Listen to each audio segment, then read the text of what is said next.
আসসালামু আলাইকুম সবাইকে। কি অবস্থা সবার, কেমন আছেন সবাই? আশা করি সবাই অনেক বেশি ভালো আছেন। আমি কিন্তু অনেক বেশি ভালো আছি আলহামদুলিল্লাহ। তো গত ভিডিওতে কিন্তু আপনাদেরকে আমি বলেছিলাম যে আমার খামারে একটা পরিত্যক্ত ট্যাঙ্ক রয়েছে, যেটার ভিতর কিছু দেশি মাছ রয়েছে। তো আজকে ভাবলাম সেটা আপনাদের মাঝে পরিষ্কার করে দেখাই, কারণ গত ভিডিওতে কিন্তু আমি বলেছিলাম যে পরবর্তী ভিডিওতে দেখাবো। তো আজকের এই ভিডিওতে মূলত দেখাবো এটার ভিতরে কী মাছ রয়েছে। আর আরেকটা কথা হচ্ছে গিয়ে, এই ট্যাঙ্কে কিন্তু কী মাছ আছে আমি নিজেও জানতাম না। তো গতকালকে আমি কিন্তু এটা অর্ধেক খালি করি মাছগুলো দেখার জন্য। তো আজকে অর্ধেক খালি থাকা অবস্থায় আপনাদেরকে দেখাবো পরিষ্কার করে এটার ভিতরে কি মাছ আছে, এবং মাছগুলোকে কিন্তু আর অন্য একটা জায়গায় ছাড়বো, কারণ এই জায়গায় কিন্তু অনেক কম জায়গা হয়ে যায়। তো আমার এই মাছগুলো যেহেতু বড় মাছ, যার কারণে এগুলো কিন্তু সহজে লাভ দিয়ে চলে যায়। তো আমি এটাকে সুন্দরভাবে একটা ট্রে দিয়ে ঢেকে রাখি। আর এই যেটার ভিতরে কিন্তু মাছগুলো দেখা যাচ্ছে হালকা হালকা, এগুলো কিন্তু বিশাল বড় বড় মাছ, যা অনেক বেশি সুন্দর লাগে দেখতে। আর আমি যদি একটা হাত দিয়ে দেখানোর চেষ্টা করি, আসলে হাত দিতে ভয় করে, কারণ এগুলো যদি কামড় দেয় তাহলে কিন্তু হাতের ক্ষতি হবে। আর এখানে আমিও ভালো করে দেখিনি যে কয়টি মাছ আছে। আমি হালকা কোনো রকম গতকালকে অর্ধেক পানি কমিয়ে রেখেছি, যাতে পরবর্তীতে আপনাদেরকে দেখাতে পারি যেটার ভিতরে কী মাছ আছে সহজেই। তো এই যে সুন্দরভাবে কিন্তু আমি একটা পাইপের মাধ্যমে পানিগুলো সব কমিয়ে ফেলতেছি, এরপরে কিন্তু মাছগুলো আপনারা দেখতে পাবেন। আর আমি চিন্তা করেছি যে মাছগুলোকে সব আলাদা করে রাখবো, কারণ এই ট্যাঙ্কের ভিতরে জায়গা অনেক বেশি কম, যার কারণে কিন্তু মাছগুলো থাকতে অনেক বেশি কষ্ট হয়। আর আমি একটা চ্যালেঞ্জ নিয়েছি যে মাছগুলোকে বড় করব ইনশাআল্লাহ, ভালো ভালো খাবার খাইয়ে। আর আমার গত ভিডিও যারা আপনারা দেখেছেন তারা কিন্তু জানেন যে আমার খামারের বেশিরভাগ মাছ কিন্তু আমি সরিয়ে ফেলেছি আমার অন্য একটি ঘরের ভিতরে, যার কারণে কিন্তু আমার এই ছাদেও কোনো প্রকার মাছ নাই এখন বর্তমানে। অল্প কিছু মাছ আছে, আর হচ্ছে গিয়ে একটা পাখির খাঁচার ভিতরে পাখি আছে। তো গত ভিডিওতে আমি আমার খামারের সম্পূর্ণ আপডেট দিয়েছি, তো যারা দেখেন নাই তারা কিন্তু চাইলে গিয়ে দেখে আসতে পারেন।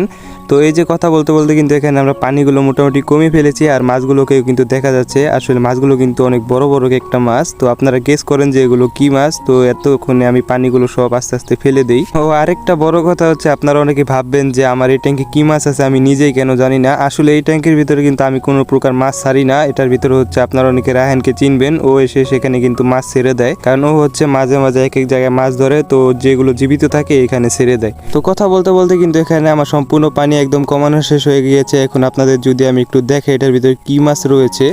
এই যে দেখেন এটার ভিতরে হচ্ছে গিয়ে রয়েছে কিছু, এগুলো হচ্ছে তেলাপিয়া মাছ। তো এখানে কিন্তু অনেক বড় বড় তেলাপিয়া মাছ রয়েছে, 3 পিস, 2 পিস হচ্ছে বড় আর 1 পিস হচ্ছে ছোট, আর একটা ছোট মাছ আছে, ওটা হচ্ছে গিয়ে কই মাছ। তো এই যে মাছগুলো মাশাআল্লাহ ভালোই বড়, এগুলোকে আরো বড় করার চেষ্টা করবো ইনশাআল্লাহ। আর এখানে হচ্ছে একটা কই মাছ আছে, ওই যে ছোট একদম এখানে আছে, এগুলো থেকে কিন্তু একদমই সাইজে ছোট।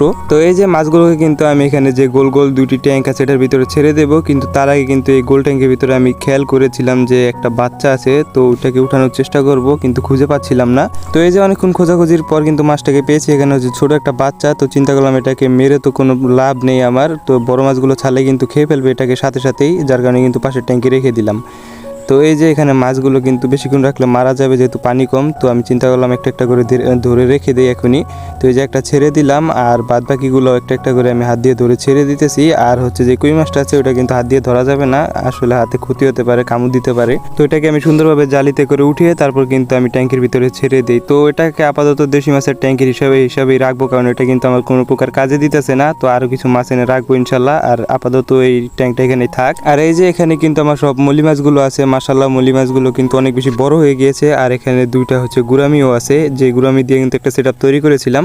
আর হচ্ছে আপনাদেরকে যদি দেখাই, এখানে হচ্ছে আমার ট্যাঙ্কের ভিতরে শিম্প আছে, ওই যে দেখা যাচ্ছে কিনা জানি না, হালকা হালকা দেখা যাচ্ছে, ছোট তো তাই দেখা যায় না। আর এই শিম্পের কিন্তু একটা আপডেট আছে, যেটা হচ্ছে শিম্পগুলো কিন্তু বাচ্চা দিয়েছে। তো পরবর্তী কোনো ভিডিওতে দেখাবো ইনশাআল্লাহ শিম্পের বাচ্চা, আর একটা শিম্পের সেটআপও দিব ইনশাআল্লাহ, ভিডিও পেয়ে যাবেন সামনে আপনারা। আর এই যে এই ট্যাঙ্কের ভিতরে কিন্তু আমার বগট রয়েছে, এগুলো কিন্তু নিজে তৈরি করেছি আমি, এখনো কিন্তু ভালোভাবে প্রসেস করা কমপ্লিট হয় নাই। তো ছাদ কিন্তু বেশ একটা গুছানো না, সবকিছু এলোমেলো। তো পাখি, এই যে আমার এখানে কিন্তু খাঁচার ভিতরে পাখি আছে, দুটোটাই আছে এখনো। তো এই যে এই ট্যাঙ্কের ভিতরে দেখতে পাচ্ছেন কত সুন্দরভাবে কিন্তু মাইক্রা হয়ে আছে এই বালতির ভিতরে। তো মাইক্রাগুলোকে ভালোভাবে আরো গ্রো করতে হবে, যাতে করে পরবর্তীতে সেটআপ তৈরি করতে পারি এগুলো দিয়ে। তো আজকের ভিডিওটি এই পর্যন্তই। আপনারা তো দেখলেনই যে পরিত্যক্ত ট্যাঙ্কটার ভিতরে কি মাছ আছে। আসলে ওই ট্যাঙ্কটা কিন্তু গত 3 থেকে 4 মাস যাবত কোনো প্রকার পরিষ্কার করা হচ্ছিল না। তো দেখা হচ্ছে পরবর্তী কোনো নতুন ভিডিওতে। যদি ভিডিওটি ভালো লাগে তাহলে অবশ্যই চ্যানেলটি সাবস্ক্রাইব এবং ভিডিওতে একটা লাইক করবেন। তো দেখা হচ্ছে পরবর্তী কোনো নতুন ভিডিওতে। সবাই ভালো থাকবেন, সুস্থ থাকবেন। আসসালামু আলাইকুম।